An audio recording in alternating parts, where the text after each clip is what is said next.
चलिए आज फिर से हम एक टॉपिक लेके आपके सामने आए। अगर आपको ये टॉपिक मतलब यहाँ लिखा हुआ है समाजीकरण, इसको देख के लगे कि आप ये टॉपिक पहले पढ़ चुके हैं या मैंने इसके ऊपर एक और वीडियो बनाई हुई है, तो आज हम इस टॉपिक पे उनसे अलग कुछ चर्चा करेंगे, कुछ बात करेंगे। ठीक है।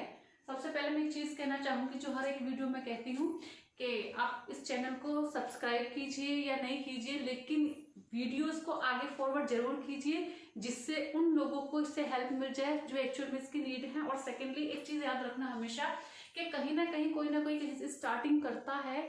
अगर आपको ये लगता है कि अरे इनके व्यूअर्स ज़्यादा नहीं है या इनके सब्सक्राइबर ज़्यादा नहीं है, ये मैटर नहीं करता। मैटर करता है कि आपको जो चीज़ मैं समझाने की कोशिश कर रही हूँ वो आपको कितनी अच्छी तरीके से समझ आ रही है।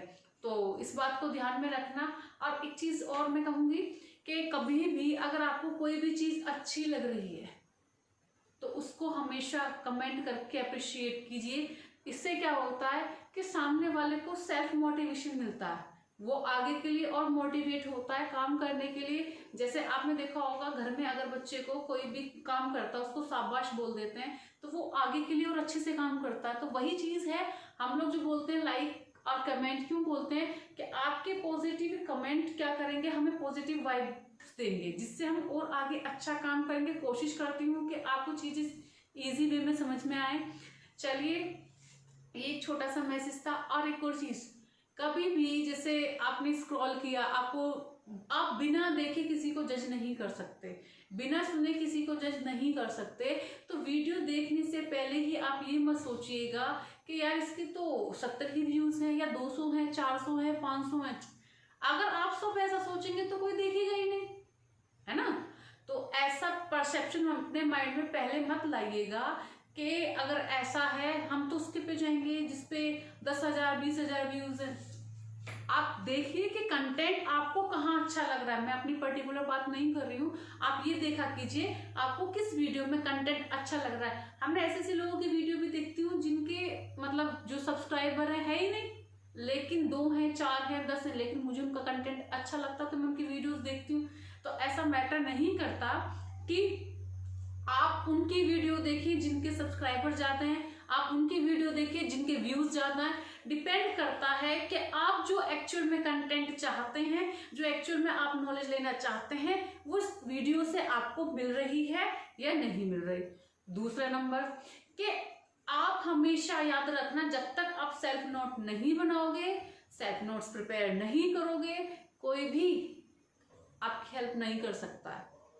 बुकिश नॉलेज जो है ना वो कुछ टाइम तक रहती है, लेकिन जब आप, जैसे मैं आपको कोई चीज समझा रही हूँ, आपको समझ नहीं आई, आपने कमेंट बॉक्स में लिखा मैम ये चीज समझ नहीं आई थी वीडियो में, ये क्या है, मैं नेक्स्ट वीडियो में उसको कवर करूंगी। उससे क्या होगा, आप अपने नोट्स समझ के खुद प्रिपेयर कर रहे हैं और वो लॉन्ग टाइम तक होता है। तो मेरा मोटिव भी यही है कि आप लोगों को वो सारी चीजें समझाना, उन सब चीजों के बारे में बताना। आप एक चीज नोटिस करना, कभी भी आप किसी भी बड़े यूट्यूबर के ऊपर कोई वीडियो देख रहे हैं, आप किसी के ऊपर कोई वीडियो देख रहे हैं किसी यूट्यूबर की, उसके पास व्यूअर्स है 40-50 हजार, तो वो आपके कमेंट का रिप्लाई भी नहीं करेगा, लेकिन आपको वहां देखना पसंद है क्योंकि हाथ जो दिखता है वो बिकता है। आपको लग रहा है कि भाई इनके व्यूअर्स ज्यादा हैं तो शायद ये अच्छा पढ़ाते हैं, लेकिन एक चीज देखिए, जहां से आपको समझ में आ रहा हो वो अच्छा पढ़ाता है, बाकी बुरे नहीं है, लेकिन हमें इसका समझ में आ रहा है। तो कोशिश कीजिएगा कि इसको आगे शेयर करना, जिनको इसकी हेल्प, जिससे लोगों को इसकी जो चाहते हैं हेल्प लेना, उनको हेल्प मिले। और चलिए टाइम को वेस्ट नहीं करते हैं, आगे एक नए टॉपिक पे आते हैं। आज का टॉपिक है हमारा समाजीकरण। इस पे ऑलरेडी 2 वीडियोस में बना चुकी हूँ, जिन्होंने नहीं देखी है वो वीडियोस पहले चेक कर लीजिएगा, आगे की इंफॉर्मेशन आपको जब समझ में आएगी। ठीक है। तो समाजीकरण होता क्या है, समाजीकरण की अगर हम बात करें, समाजीकरण किसी भी बालक के अपने संदर्भ में समाजीकरण वह प्रक्रिया है जिसमें मनुष्य या बालक क्या करता है, सामाजिक प्राणी बनता है। मतलब समाज में जब रहेंगे जब तो कोई सामाजिक प्राणी बनेगा, अब बिना समाज के तो कुछ भी नहीं है। अगर हम सोचे कि ऐसा तो होता है कई बार हम समाज के रूल्स को ब्रेक करते हैं, लेकिन समाज के बाहर नहीं जा सकते, तो वो क्या करता है, जब कोई भी ऐसी प्रक्रिया जो जिसमें बालक या मनुष्य सामाजिक प्राणी बनता है, अर्थात सामाजिकरण वह है जिसके द्वारा व्यक्ति समाज के रीति रिवाज, रहन सहन, खान पान इत्यादि सभी कुछ सीखता है। समाज क्या है, मैंने आपको उस वीडियो में बताया था कि कभी भी याद रखना, समाज एक व्यक्ति नहीं होता है, सभी लोगों को मिलाकर समाज बनता है। और हम समाज में रह के क्या करते हैं, समाज के रीति रिवाजों को सीखते हैं, समाज की संस्कृति को सीखते हैं, समाज के खान पान को सीखते हैं, समाज का रहना सहना सीखते हैं, समाज में किस तरीके से कपड़े पहने, सारी चीजें हम समाज में रह करके सीखते हैं। तो समाज, ये सारी चीजें जब वो प्रक्रिया होती है वही क्या होती है, हमारी समाजीकरण होती है। क्योंकि जब व्यक्ति अपने आप को समाज के साथ कोई संबंध स्थापित करता है, समाज के साथ रहना शुरू कर देता है, अपने आप को समायोजित कर देता है, वो क्या हो जाता है, समाजीकरण। ठीक है, समाज के बाहर आप याद रखिएगा, समाज के बाहर रहकर कुछ नहीं है, हमारा कभी भी समाज के बाहर विकास नहीं होता। क्योंकि अगर हम बात करें सिंपल, सबसे पहला घटक तो क्या आता है समाजीकरण में, परिवार है, परिवार से अलावा कुछ है, कुछ भी नहीं है। तो आप याद रखना कि बच्चे का या बालक का किसी का भी कोई विकास होगा तो समाज के द्वारा ही होगा। समाज उसमें बहुत बड़ी भूमिका, अहम भूमिका निभाता है। इसके आगे हम बात करते हैं कि सामाजिकरण की प्रक्रिया एक दिन में घटित नहीं होती, यह सतत प्रक्रिया है। एक दिन में कोई भी चीज नहीं सीखी जा सकती। अगर मैं आपसे बात करूं कि एक दिन में पूरा भारत घूम लीजिए, ऐसा है, नहीं हो सकता। आप बाय एयर भी जाएंगे तो भी नहीं कर पाएंगे। तो क्या है, इसके लिए समाज की जो प्रक्रिया है वो एक दिन में नहीं पूरी होती। एक दिन में हम सारी चीजें नहीं सीख लेते, एक दिन में कोई भी कुछ नहीं सीख सकता। तो उन्होंने क्या कहा है कि कोई भी चीज एक दिन में नहीं सीखी जा सकती। आज कुछ लोगों से मिले, हमने बातचीत करना शुरू किया, कुछ लोगों से मिले, अगर विद्यालय गए, समूह में खेलना शुरू किया, विद्यालय में जाके अपने आदर्शों को सीखा, नियम को सीखा, कुछ लोगों से मिले, उनसे बातचीत करने का, रहने का तरीका सीखा, तो एक दिन में तो ये पॉसिबल नहीं है। तो इसका मतलब, ये इनका कहने का मतलब यही है, जो सामाजिकरण की प्रक्रिया है वो एक दिन में नहीं होती है, वो सतत चलने वाली प्रक्रिया है, वो चलती रहती है। जब तक हम जीते हैं कुछ ना कुछ समाज में रह करके सीखते हैं। वाटसन क्या कहते हैं, वाटसन जी सबसे पहले क्यों लिखा है, सबकी वाट लगाने आ जाते हैं। वाटसन जी कहते हैं कि समाजीकरण एक सामाजिक तथा मनोवैज्ञानिक प्रक्रिया है। याद रखना, समाजीकरण क्या है, सामाजिक तथा मनोवैज्ञानिक। इन्होंने मनोवैज्ञानिक होने के नाते इन्होंने कहा समाजीकरण भी एक सामाजिक और मनोवैज्ञानिक प्रक्रिया है। इसके बाद वॉकमैन जी आए, इन्होंने क्या कहा, समाजीकरण एक अंतरक्रियात्मक प्रक्रिया है जिसके द्वारा व्यक्ति का व्यवहार उससे संबंधित व्यक्ति के समूह के सदस्यों को प्रत्यक्षों का अनुरूप परिमार्जित करता है। मतलब क्या करता है, प्रत्यक्ष रूप, मतलब इसकी एक डेफिनेशन अगर मैं अपने शब्दों में कहूं जिससे आपको समझ में आए कि समाजीकरण वॉकमैन के अनुसार एक ऐसे प्रक्रिया है, क्रियात्मक प्रक्रिया है जिसके द्वारा बच्चा क्या करता है, अपने व्यवहार या उससे संबंधित व्यक्ति के व्यवहार से संबंधित चीजें क्या करता है, समूह में रह के प्रत्याक्षतों को या अनुरूप परिमार्जित सीखता है, अर्जित करता है। हमारे व्यवहार में परिवर्तन नहीं आता जब समाज में जाते हैं। आपने देखा होगा कि पहले के लोग क्या थे, धोती कुर्ता पहनते थे, लेकिन आज के लोग जब जाते हैं, एक दूसरे से मिलते हैं, वो देखते हैं कि आज ऐसा ट्रेंड नहीं चल रहा। हम क्या करते हैं, जो समाज में ट्रेंड चल रहा है उसको अपने अंदर अर्जित करते हैं, वही व्यवहार अर्जित करते हैं। तो इनका कहने का मतलब वही है, समाजीकरण क्या है, क्रियात्मक प्रक्रिया है। इसके बाद आए जॉनसन, बेबी जॉनसन, बच्चों के लिए बड़ी फेमस है ना जॉनसन्स बेबी, वही आए। जॉनसन्स बेबी क्या कहते हैं, मतलब जॉनसन जी कि समाजीकरण एक प्रकार का अधिगम है। सीधी सी बात है, तो अधिगम का मतलब क्या होता है, सीखना, और उसे अपने अंदर परिवर्तन करके स्थायी रूप से परिवर्तन क्या है, अधिगम। अधिगम तो हो गई, जो हम चीज सीखते हैं समाज से रहकर सीखते हैं, समाज में रहकर सीखते हैं, समाज के लोगों से सीख रहे हैं, समाज के सदस्यों से सीख रहे हैं, वो क्या एक तरीके से हमारे व्यवहार में परिवर्तन ही तो है। और जब व्यवहार में परिवर्तन आता है स्थायी रूप से, वो क्या कहलाता है? अधिगम। तो जॉनसन जी ने भी यही कहा है कि समाजीकरण क्या है? एक अधिगम है जो अधिगमकर्ता को सामाजिक कार्य के योग्य बनाती है। सीधी सी बात है, अच्छी बात है। उन्होंने एक अच्छी डेफिनेशन दी है। अगर हम बात करें कि समाजीकरण एक प्रकार का अधिगम है, इस चीज को हम एक्सेप्ट करते हैं। अधिगम कैसे है कि जब हम समाज में जाते हैं, समाज में रहते हैं, समाज के लोगों से मिलते हैं, कहीं ना कहीं हमारे व्यवहार में परिवर्तन आता है और वो परिवर्तन ही तो अधिगम कहलाता है। तो अधिगमकर्ता को सामाजिक कार्य के योग्य बनाती है। जो हम भी चेंजेस आते हैं, जो अधिगम करके हमें चेंजेस आए, परिवर्तन आए, उनसे क्या होता है कि हम समाज में रहने के योग्य बनते हैं। सही है। जैसे अगर मैं बात करूं अधिगमकर्ता लर्निंग, आपने देखा होगा कि कोई बच्चा गाली देता है, लेकिन जब उसके आसपास के लोग गाली नहीं देते, डांट मारते हैं, सब चीजें उसको सुनता है, वो डांट खाता है, पिटता है, तो क्या करता है? उसके व्यवहार में आया परिवर्तन, उसने गाली देना बंद कर दिया। तो गाली देने के बाद क्या करा कि अधिगमकर्ता को कैसा बनाया? समाज में रहने के योग्य बनाया, समाज में रहने के योग्य प्राणी बनाया। समाजीकरण का कार्य ही यही होता है, एक व्यक्ति को समाज में रहने के योग्य बनाना। और वो योग्य कब बनेगा? वो योग्य तब बनेगा जब समाज के रीति रिवाजों को जानेगा, समाज के खान पान को जानेगा, समाज की प्रथाओं को जानेगा, हमारी संस्कृति को जानेगा, हमारा सारे जो समाज में जितने भी नियम कानून है उनको, तो वही तो समाजीकरण है। और वो कहाँ सीखते हैं? हम समाज में रह करके। तो समाज का कार्य यही होता है। अगर हम बात करें, सबसे पहले दिया हुआ है इसके, वो जो मैंने आपको इससे पहली वीडियो में बताए थे, वो मनोवैज्ञानिक द्वारा दिए गए सिद्धांत हैं। ये भी हैं, जैसे वो मेन थे कि मोस्ट ऑफ पूछा जाता है मैं और मुझे का सिद्धांत, वो मैंने वो बताए थे।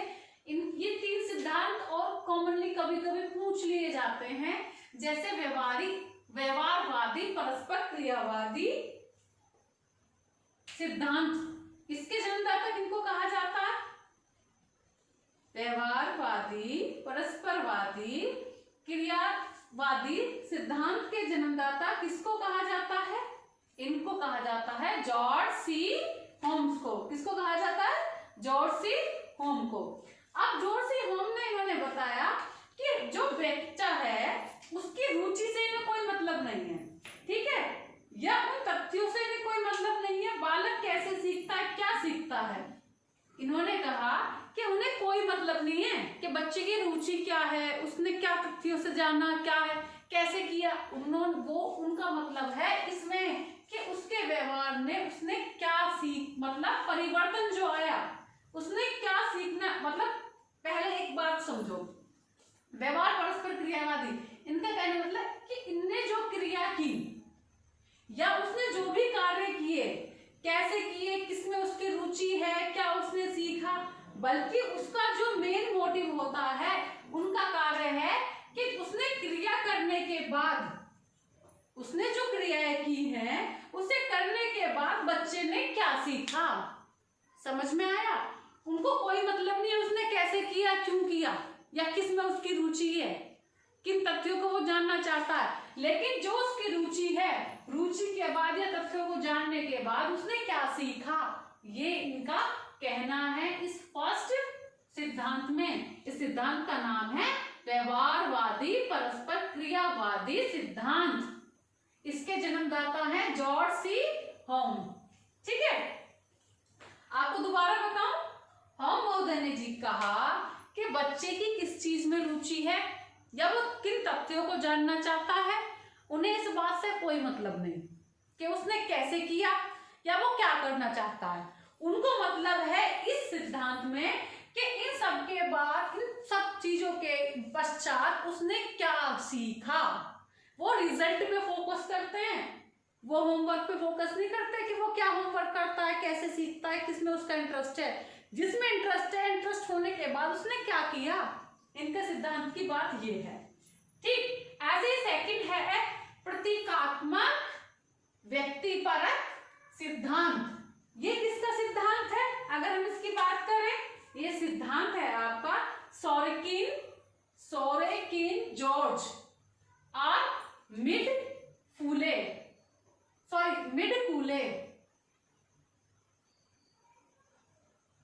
किनका दिया गया है?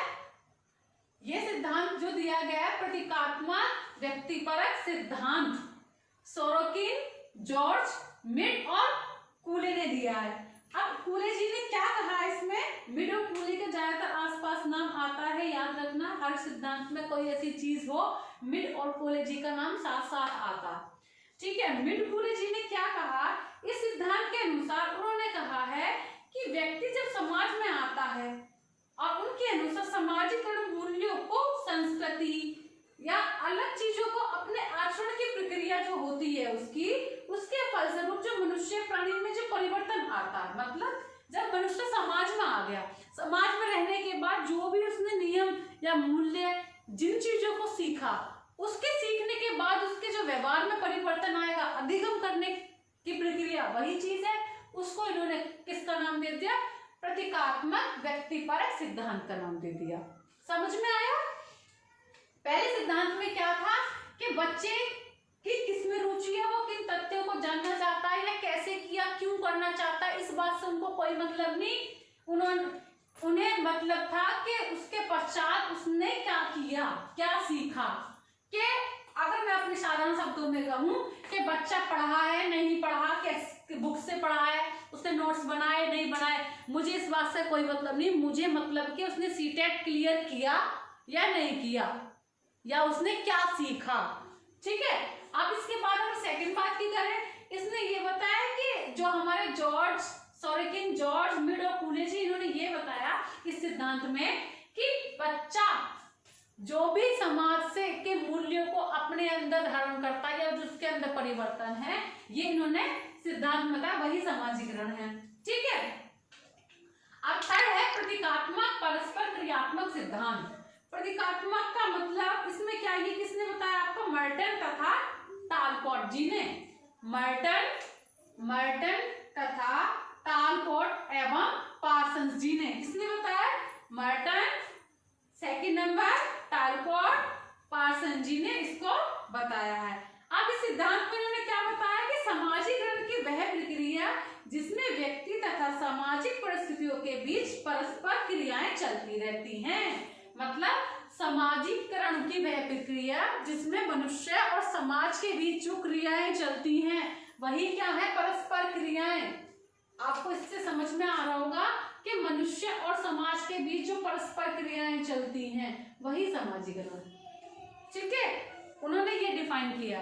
आई होप आपको यहाँ तक समझ में आ गया होगा। अब इसके बाद पढ़ते हैं कि सामाजिकरण के सोपान। इसके 3 सोपान हैं। प्रथम में क्या है? प्रथम सोपान क्या दिया हुआ है? प्रथम सोपान प्रसरण या फैलाव या आपका है विस्तार। ये पहला सोपान है, याद रखना। फर्स्ट सोपान ये है, सेकंड ये है, थर्ड ये है। अब प्रथम सोपान में क्या है? अगर हम बात करें, इसके अंतर्गत मनुष्य के गुण प्रारूप सम्मिलित होते हैं। याद रखना, प्रथम सोपान जो दिया गया है प्रसरण, फैलाव या विस्तार, इसमें मनुष्य के गुण सम्मिलित होते हैं। ठीक है, सेकंड में क्या करता है? बच्चा संस्कृति सीखता है, नियमों को सीखता है, उसका क्या करता है? प्रसार करता है, प्रसारण करता है। थर्ड में क्या होता है? परिपक्व, मतलब जब बच्चा मैच्योर हो जाता है, पूर्ण रूप से उसको अपने अंदर अर्जित कर लेता है और उनको मानना भी शुरू कर देता है। क्या करता है कि पहले वाले में क्या कर रहा था बच्चा ये कर रहा था कि गुणों, इसमें क्या बात की जा रही है? बच्चे के गुणों की बात की जा रही है। सेकंड में नियम प्रसारण की बात की जा रही है, जो नियमों को सीखता, विचार, रहन सहन, जो भी समाज से रिलेटेड जितने भी रीति रिवाज है, रहन सहन है, खान पान है, इन सबको क्या करता है? प्रसारित करता है समाज में। अब थर्ड में पूर्ण रूप से वो आत्मसात होकर के क्या करता है? समाजीकृत हो जाता है, समाज का पूर्ण रूप से एक हिस्सा बन जाता है। क्लियर है? पहले में क्या करता है? वो अवगुणों को जानना शुरू करता है। सेकंड में समाज के जितने भी रीति रिवाज हैं, आपके रहन सहन का तरीका, जितनी भी संस्कृतियां हैं, उनको जानता है, प्रसारण करना शुरू कर देता है। थर्ड में जानता है लेकिन पूर्ण रूप से अपने अंदर अर्जित कर लेता है और समाज का एक हिस्सा बन जाता है, समाजीकृत हो जाता है। ठीक है, अब हम बात करें कि इसके मुख्य घटक कौन कौन से हैं, किन किन का मेन रोल है। परिवार का रोल है। परिवार तो सबसे पहले आपको बताता है क्या कैसे रहना है, क्या करना है। फिर विद्यालय है जो आपके आदर्शों और नियमों को पूर्ण और अच्छी तरीके से निखारता है, आपको समझाता है कि आपके क्या आदर्श हैं, क्या नियम है। पड़ोस है, आसपास के एरिया में जैसे लोग होंगे आप पे वैसा ही प्रभाव पड़ेगा आसपास के लोगों को देख करके। समुदाय, समुदाय का मतलब है समुदाय एक कम्युनिटी में रहते हैं, वो आपको अच्छे जैसे कम्युनिटी होगी आपको वैसे संस्कार मिलने शुरू हो जाते हैं, उनको देख के सीखते हैं। खेल कूद भावना बढ़ती है, साथ में रहते हैं तो एक दूसरे के सहयोग की भावनाएं विकसित होती हैं। ठीक है, बच्चा डिपेंडेंट भी होता है, इंडिपेंडेंट कार्य करता है कि अकेला खेलना है, उसको दूसरा कैसे, अगर ऐसी सिचुएशन आई तो उसमें उसे क्या करना है। ठीक है, ये सृजनात्मक का कार्य करता है। ठीक है, ये इसके क्या थे, मुख्य घटक थे। अब ये सब चीजें तो बात हो गई। अब इन घटक की मैंने क्यों इसलिए जल्दी जल्दी कर दिया, क्योंकि ये मैंने उसमें बताए हुए इससे पहले वाली वीडियो में। अब हम जो बात करेंगे शिक्षा एवं समाजीकरण, शिक्षा और समाज का क्या, दोनों का क्या रोल है, ये बहुत ज्यादा इंपॉर्टेंट समझ लेना। इनका नाम बहुत आता है, अगर कहीं भी शिक्षा की बात की जाएगी तो दुर्खीम जी का नाम जरूर आएगा। ये आपको अपने माइंड में डालना है कि अगर कहीं भी बात आएगी तो इलाइल, इनका पूरा नाम है दुर्खीम, दुर्खीम जी बोलते हैं लेकिन इनका पूरा नाम है इलाइल दुर्खीम। इन्होंने कहा है कि शिक्षा वास्तव में नई पीढ़ी का समाजीकरण है। जो नई जनरेशन आती है, जैसे आज मैं हूं, मेरे से आगे वाले बच्चे जो होंगे, नई पीढ़ी का क्या है, समाजीकरण है शिक्षा। शिक्षा के द्वारा ही बालक सर्वप्रथम अपने समुदाय, संस्कृति आदि से जुड़ता है। बच्चे को संस्कृति, उसकी क्या संस्कृति है, क्या उसके नियम है, कैसे रहना, ये सब कौन बताती है, शिक्षा ही तो बताती है। शिक्षा के द्वारा ही वो क्या जुड़ता है, अपने समाज समुदाय की संस्कृति से जुड़ता है और अपने जो स्टार्टिंग का काल है, प्रारंभिक काल में सभी परंपराओं, रीति रिवाजों आदि, आदर्शों, मूल्य आदि से भाई स्टार्टिंग में क्या रहता है, बच्चा दूर रहता है, उसको कुछ नहीं पता।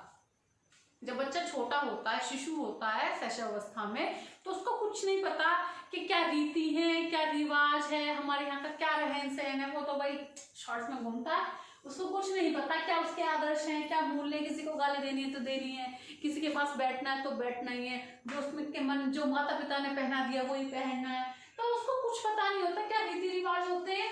पर धीरे धीरे क्या करता है, जब बच्चा बालक शिक्षा के जितने समीप आता है, जब बच्चा स्कूल में जाता है तो वो शिक्षा के जितने समीप आता है, उससे क्या होता है, उसमें समाजीकरण के माध्यम से सभी प्रकार की प्रक्रियाएं निर्मित होती जाती हैं। मतलब इस क्लास में अगर बैठे हो तो मैम बोलेगी बेटा ऐसे नहीं करना, ऐसे नहीं बैठना, तो क्या मिल रहा है, शिक्षा के माध्यम से उसका समाजीकरण हो रहा है। ये लंच टाइम, इसी टाइम उसको पता चल रहा है कि हर चीज की एक टाइम है, हर चीज की एक अपनी वैल्यू है। तो ये सब चीजें कहाँ से सीखता है बच्चा, शिक्षा के द्वारा सीखता है। ये किसने बताया, इलाइल दुर्खीम जी ने बताया कि शिक्षा का क्या रोल है। ठीक, अब अगर हम बात करें शिक्षक तथा समाजीकरण की, अब शिक्षक का क्या रोल है, यहाँ तो शिक्षा का रोल था, शिक्षक का क्या रोल है, बहुत महत्वपूर्ण रोल होता है शिक्षक का, एक बच्चे को समाज के साथ सामंजस्य स्थापित करने में। जैसा जैसा आप जैसा जिसको गाइड करोगे बच्चा वैसे ही काम करना शुरू कर देगा। अगर उसकी कम्युनिटी कैसी है, जब तक अगर आपने देख लिया कोई बच्चा गलत काम कर रहा है, जब तक आप उसको नहीं टोकेंगे एक शिक्षक होने के नाते, तो वो तो गलतियां करेगा। तो शिक्षक का बहुत महत्वपूर्ण रोल होता है बच्चे को सामाजिक में सामंजस्य स्थापित करने में। जैसे हमने बताया कि फर्स्ट पॉइंट दिया हुआ है कि समाजीकरण की प्रक्रिया में किसी भी शिक्षक को अत्यंत महत्वपूर्ण भूमिका होती है। कोई भी शिक्षक हो, ऐसा पर्टिकुलर नहीं है कि एजुकेशन, सीडीपी, एनवायरमेंट, मैथ्स या साइंस, फिजिक्स, केमिस्ट्री, इन लोगों की ही वैल्यू होती है, नहीं, हर एक शिक्षक की वैल्यू होती है किसमें, समाजीकरण की भूमिका में बच्चे के लिए। क्योंकि शिक्षक अपने चरित्र, आदर्शों, व्यक्तित्व इत्यादि को से बालकों को अत्यंत गहरा प्रभाव डालता है। अब इसका मतलब कैसा हुआ कि जैसा टीचर का चरित्र होगा, अगर आपने देखा होगा कि बच्चे टीचर को देख के बहुत सारी चीजें सीखते हैं। जैसे अगर कोई अच्छी सी टीचर आई है तो बच्चा उसकी बातों को ज्यादा ध्यान से सुनेगा, तो बच्चे टीचर की पर्सनैलिटी अब मैं जैसे अगर और दूसरा एग्जांपल, अगर मैं आपको अच्छा पढ़ा रही हूँ, बेशक कोई भी मतलब इससे मुझे बेटर नहीं करता, मैं आपसे हमेशा बोलती हूँ कि व्यूज कितने, लेकिन अगर आपको अच्छा लग रहा है तो आप उसको सुनेंगे। अगर कैरेक्टर, अगर टीचर का कैरेक्टर अच्छा है तो उसके एग्जाम्पल देखो टीचर बहुत अच्छे हैं, तो ये सब चीजें बच्चों के ऊपर बहुत प्रभाव डालती हैं। टीचर के आदर्श कैसे हैं, उसकी पर्सनैलिटी कैसी है। बच्चे जो छोटे होते हैं ना वो और भी ज्यादा नोटिस करते हैं कि वो वाली मैम अच्छी है, वो वाली मैम आती है, मैं जो उनसे ही पढ़ना। और बड़े होकर के कुछ जो मतलब थोड़ा सा मेच्योर होते जाते हैं, उनको एक वो जो स्टार्टिंग में होते हैं ना छोटे बच्चे मैडम को देख के ही क्या करते हैं, सीखते हैं। उनको मैडम जो दिख रही है वही है, ठीक है। जब बड़ा होता जाएगा, थोड़ा मैच्योर होता जाएगा बच्चा, तो वो बाकी चीजों को भी देखना शुरू कर देता है कि मैम पढ़ाती कैसे हैं, मैम है कैसी, वो सारी चीजों को उसको जज करना शुरू कर देता है। तो बच्चे पे इस चीज का बहुत प्रभाव पड़ता है। सेकंड पॉइंट है, जैसे शिक्षक को विभिन्न संस्कृतियों के विविध पहलुओं को बालक में क्रमबद्ध एवं व्यवस्थित ढंग से हस्तांतरित की प्रक्रिया में अत्यंत महत्वपूर्ण बढ़ता है, मतलब प्रभाव पड़ता है कि एक हमारी अलग अलग संस्कृतियां होती हैं, अलग अलग उनके पहलू हैं। टीचर क्या करता है, एक सीरियल वाइज से, ऐसा नहीं है कि नर्सरी में बच्चों को सब कुछ पढ़ा दिया। टीचर क्या करता है, स्टेप बाय स्टेप क्रम से उसको क्या बताता है, उसके विविध पहलुओं को क्या करता है, व्यवस्थित ढंग से हस्तांतरित उसको बताता है कि बेटा ये हमारे यहाँ का कल्चर है, हमारे यहाँ ऐसे होता है, हमारे बड़ों को गाली दी जाती है, बड़ों के पैर छुए जाते हैं। तो ये क्या है, विविध प्रकार की क्या है, संस्कृतियां, ठीक। इनको क्या कर रहा है, टीचर बता रहा है कि आगे हस्तांतरित करता है, किनमें, बच्चों में। यह प्रक्रिया उस पर अधिक प्रभाव डालती है। जैसे अगर मैं क्लास में गई, किसी बच्चे ने गुड मॉर्निंग नहीं किया, तो हम क्या कहेंगे, बेटा जब क्लास में टीचर एंटर करे या आपसे बड़ा कोई आपके सामने आए तो आपको मॉर्निंग मतलब विश करना चाहिए, उसको नमस्ते करना चाहिए। ये हमारे यहाँ की क्या है, संस्कृति है। तो उसने अपनी संस्कृति को क्या किया, आगे हस्तांतरित किया। और इस चीज का बच्चे पे भी प्रभाव पड़ेगा कि वो मैम है या वो सर है, उन्होंने ऐसा बताया था। तो बच्चे सारी चीजों को नोटिस करते हैं, ऐसा नहीं है। शिक्षक को कक्षा में सभी विद्यार्थियों को किसी भी कार्य के प्रति सामूहिक उत्तरदायित्व की भावना का विकास करना चाहिए तथा उनमें विभिन्न कार्यक्रम के प्रति अभिप्रेरित करना चाहिए। मतलब सामूहिक कार्य से आपके दिमाग में क्या चल रहा होगा, सामूहिक कार्य होगा तो क्या होगी, सहयोग की भावना उत्पन्न होगी। अगर आप एक ग्रुप में काम करते हैं तो आपके दिमाग में आएगा ये भी मेरे ग्रुप का ही मेंबर है, मुझे इसका सहयोग करना चाहिए। तो उन्होंने कहा है कि ऐसे कार्यक्रम के लिए बच्चे को अभिप्रेरित, इंस्पायर करना चाहिए, जिससे बच्चे में क्या हो, सहयोग की भावना उत्पन्न हो। शिक्षक को छात्रों के अभिभावकों के माध्यम से उसकी वास्तविक परिस्थितियों का ज्ञान करके समाजीकरण में महत्वपूर्ण योगदान देना चाहिए। देखो हम बच्चे से जब तक थोड़ा फैमिलियर, ज्यादा फैमिलियर होंगे तो बच्चा यहाँ बैठना शुरू कर देता है, इतना नहीं, लेकिन इतना हमें पता होना चाहिए कि इस बच्चे में क्या क्वालिटीज हैं, क्या डिसक्वालिटीज हैं, ये बच्चा कैसे सीख सकता है, या अगर ये सीख नहीं रहा है तो इसके पीछे का रीजन क्या है। क्या ऐसा तो नहीं कि इसकी फैमिली में कोई इश्यूज चल रहा हो, क्या ऐसा तो नहीं है इसकी फैमिली में कोई प्रॉब्लम हो जिसका इफेक्ट बच्चे पे पड़ा हो। तो उनका कहना है कि बच्चे का क्या करना चाहिए, अभिभावकों के माध्यम से, कि भाई आपका बच्चा, अभिभावक मतलब उसके पेरेंट्स, जब पीटीएम क्यों रखी जाती है, क्यों ऑर्गेनाइज की जाती है, कि बच्चे को सबसे ज्यादा उसके माँ बाप जानते हैं, ठीक है, ऐसा माना जाता है, लेकिन सबसे ज्यादा उसके टीचर जानते हैं, क्योंकि बच्चा, सब बच्चे घर में अच्छे से अच्छा बनने की कोशिश करते हैं, लेकिन बच्चा एक्चुअल में क्या है वो बाहर वालों को पता होता है। तो हम क्या करते हैं कि हमें जितना पता है ठीक है, लेकिन हम अभिभावक से उसकी इंटरनल जो एक्टिविटीज रहती हैं, जो घर में वो काम करता है, उसको ज्यादा से ज्यादा जानने की कोशिश करते हैं कि इस बच्चे का एक्चुअल में बच्चा है क्या, और उसके माध्यम से उसकी वास्तविक परिस्थितियां, कि कोई ऐसी, जैसे कोई बच्चा नहीं है, हमेशा पीटीएम में क्या होता है, कुछ बच्चों के लिए अच्छा कहा जाता है, कुछ को बताया जाता है कि जी कभी भी याद रखना कि बच्चे की बुराई ज्यादा मत करना कभी उसके पेरेंट्स के सामने। एज अ टीचर बता रहे हैं, कल को आप लोग टीचर बनेंगे, बच्चे की कभी भी बुराई नहीं करनी चाहिए उसके माँ बाप के सामने। बस एक तो जो ज्यादा नेगेटिव, कभी भी नेगेटिव नहीं बोलना चाहिए। बच्चे को कोशिश करनी चाहिए, आप जितना नेगेटिव बोलेंगे उसका इम्पैक्ट कहीं ना कहीं बच्चे पे गलत भी पड़ सकता है, ठीक है। तो कोशिश कीजिएगा बच्चों को खुद से प्यार से, और कभी भी बच्चे को मारने से तो बच्चों को समझ आता ही नहीं है। ये अभिभावकों से भी मैं कहना चाहूंगी, बच्चे पे जितना डर होगा, कि डर से ही बच्चा पढ़ सकता है, पिटाई से नहीं। तो वही क्या होगा कि बच्चे की परिस्थितियों को जानकर हम उसको वैसा ही ट्रीट करें कि इसमें ये प्रॉब्लम, ठीक है, इसको ऐसे समझ में आता है तो हम इसको ऐसे पढ़ाएंगे, है ना। तो क्या होगा, सामाजिकरण में इसके योगदान होता है। नेक्स्ट है आपका, शिक्षक को कक्षा एवं विद्यालय में स्वरूप, परंपरा एवं वातावरण का निर्माण करके छात्रों में अनुशासन हेतु आदर्श रूप स्थापित करना चाहिए। आदर्श रूप का मतलब, अगर मैं, जब टीचर ही डिसिप्लिन में नहीं रहेगा तो बच्चे कहाँ से रहेंगे।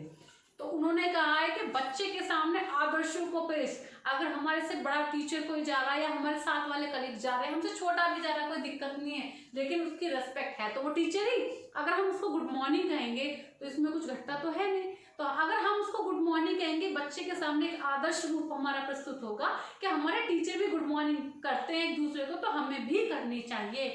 कभी भी ऐसा कुछ नहीं कीजिए, अगर हम गलत लैंग्वेज यूज करते हैं और बच्चे ने कोइंसिडेंट हमें देख लिया तो बच्चा हमसे क्या डरेगा, ओ मैम और सर तो खुद बोलते हैं हमको ज्ञान बांट रहे, बच्चे ऐसी लैंग्वेज बोलते हैं, ठीक है। तो ऐसा नहीं कीजिएगा। अपना जो भी एक आइडियल पर्सन, उसके सामने अपने आप को क्या करना, प्रस्तुत करना, प्रेजेंट करना है, जिससे बच्चा सोचे कि भाई मुझे इन सर जैसा या इन मैम जैसा बनना है, ठीक है। कोशिश करना।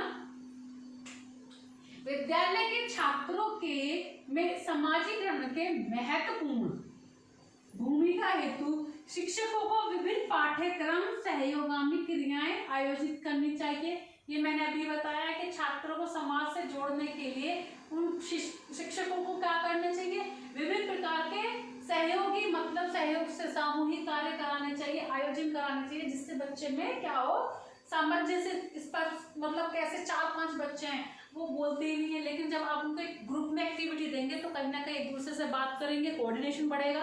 तो ऐसी एक्टिविटीज करानी चाहिए। शिक्षक ही वह माध्यम है जिससे छात्र एवं विद्यालय में स्वयं की अभिव्यक्ति माध्यम से सामाजिकरण की ओर उन्मुख होता है। क्या है, शिक्षक एक ऐसा माध्यम है जिसे कहते हैं, मतलब विद्यालय में स्वयं की अभिव्यक्ति की माध्यम से बच्चा क्या करता है, सामाजिकरण की तरफ बढ़ता है। तो आई होप आपको ये सारी चीजें समझ आई होंगी कि आज मैंने क्या पढ़ाया। इसमें पिछली वाली वीडियो से रिलेटेड कुछ भी नहीं था, सारी चीजें न्यू थी, और जो ये था इसलिए मैंने ज्यादा डिस्कस नहीं किया क्योंकि ये पिछली वाली वीडियो में था। बाकी सारी चीजें न्यू थी कि सामाजिकरण क्या होता है, सामाजिकरण की डेफिनेशन मैंने न्यू लैंग्वेज में आपको लिखवाई है, और वाटसन, वॉकमैन, जॉनसन के अनुसार सामाजिकरण क्या है ये बताया है। सामाजिकरण के नए 3 सिद्धांत जो दिए गए उनके बारे में मैंने बताया है। सामाजिकरण के जो मुख्य सोपान है उनके बारे में हमने डिस्कस किया है। सोपान के बाद इसके घटक जो होते हैं इनके बारे में हमने डिस्कस किया है। घटक के बाद सामाजिकरण या शिक्षा और सामाजिकरण में क्या संबंध है, कैसे रिलेट करते हैं, शिक्षक तथा सामाजिकरण में क्या रिलेशन है, कैसे शिक्षक की भूमिका इंपॉर्टेंट होती है एक बच्चे को समाज में रहने योग्य बनाने के लिए, या बच्चे का सामाजिकरण में एक शिक्षक की क्या भूमिका है, कैसे वो हेल्प करता है बच्चे को समाज में रहने योग्य बनाने के लिए। तो आज हमने ये सारी चीजें डिस्कस की है। अगर इससे रिलेटेड आपको कोई भी प्रॉब्लम हो तो आप मुझे कमेंट बॉक्स में लिख सकते हैं। और मैं भी एक चीज मैं आपको बताना चाहूंगी, क्योंकि बच्चों की कनेक्टिविटी टूट जाती है। जैसे बीच में मैंने बताया था वैक्सीन की वजह से मैं वीडियोस अपलोड नहीं कर पाई, तो जहां 400-300 व्यूज थे वो 100 में आ गए। तो मैं आपको बताना चाहूंगी कि अपकमिंग जो डेज हैं मैं आपको इस तरीके के वीडियोस नहीं प्रोवाइड करा पाऊंगी। हाँ, नोट्स के जैसे मैं आपको इंपॉर्टेंट नोट्स बताती हूँ उस तरीके से बता पाऊंगी, क्योंकि मुझे थोड़ा सा मेरा आगे का थोड़ा शेड्यूल थोड़ा सा टाइट होगा। तो प्लीज मेरा कुछ दिन 10 से 15 दिन होंगे, शायद हार्डली 10 डेज, तो मेरे को कोऑपरेट कीजिएगा। आपको नोट्स प्रोवाइड कराऊंगी, ऐसा नहीं है नोट्स प्रोवाइड नहीं कराऊंगी, लेकिन वो आपको लिखकर नहीं, आपको अपने नोट्स बुक पे मैं आपको नोट्स प्रोवाइड कराऊंगी। तो आई होप आप लोग खुश रहना, सब अच्छे हैं, और नहीं है तो कोशिश करना खुश रहने की। पॉजिटिव वाइब आती है, जितना ज्यादा दुखी होंगे एटमोस्फेयर उतना ही ज्यादा दुखी होगा, ठीक है। उसका प्रभाव आप पे भी पड़ेगा, आपके आसपास वालों पे भी पड़ेगा। कोशिश कीजिएगा पॉजिटिव एनर्जी देने की। जैसे आप एक मेरा ही एग्जांपल ले लीजिए कि लोग, अब देखिए वीडियो में 500 व्यूअर्स हैं, तो 500 व्यूअर्स में सब्सक्राइबर भी नहीं है और ना ही लाइक है, तो मैं इस चीज को क्या नेगेटिव ले जाऊं? नहीं, ठीक है, उनकी मर्जी है, उन्होंने किया, नहीं मर्जी है नहीं किया। इसलिए मैं कभी भी आप सब्सक्राइब की बात ही नहीं कहती, बस मैं इतना कहती हूँ कि आगे इसको शेयर कीजिए। क्यों? आप शेयर करेंगे, शायद जाने अनजाने में उन लोगों की हेल्प होगी जो एक्चुअल में इसके नीडी पर्सन है, ठीक है। तो वही है एक मैसेज कन्वे करना, क्योंकि इससे पहले हम ऐसे ह्यूमन बीइंग हैं जो अपनी प्रॉब्लम्स को शेयर कर सकते हैं। मैं हमेशा कहती हूँ एजुकेशनल से रिलेटेड आपकी कोई भी प्रॉब्लम हो, आप मैसेज में पिंग कीजिए, कमेंट में लिखिएगा, मैं आपको रिप्लाई करूंगी एज सून एज जैसे पॉसिबल होगा, but related to the only education, ठीक है। आप सब कुछ कर सकते हैं, ऐसा नहीं है कोई इंसान कुछ नहीं कर सकता, बस किसी को कुछ टाइम लगता है, कुछ जल्दी कर लेते हैं, बस इतना डिफरेंस होता है। ऐसा मत सोचिएगा कि हम नहीं कर सकते हैं, दूसरे कर रहे हैं, दूसरों की एबिलिटी है, हमारी एबिलिटी अलग है ना। हर चीज को स्टैंड होने में एक टाइम लगता है, हर एक चीज को समाज में समाजीकरण, समाज में रहने योग्य के लिए एक दिन नहीं लगता, जैसे उन्होंने बताया टाइम लगता है, एक सतत प्रक्रिया। तो एक दिन में कोई इंसान सक्सेस नहीं होता, धीरे धीरे धीरे धीरे आप में भी चेंजेस आएंगे। तो नेगेटिविटी हटा करके पॉजिटिव एनर्जी लीजिएगा और पॉजिटिव एनवायरनमेंट क्रिएट करने की कोशिश कीजिएगा, ठीक है। Thank you so much, next video में मिलते हैं।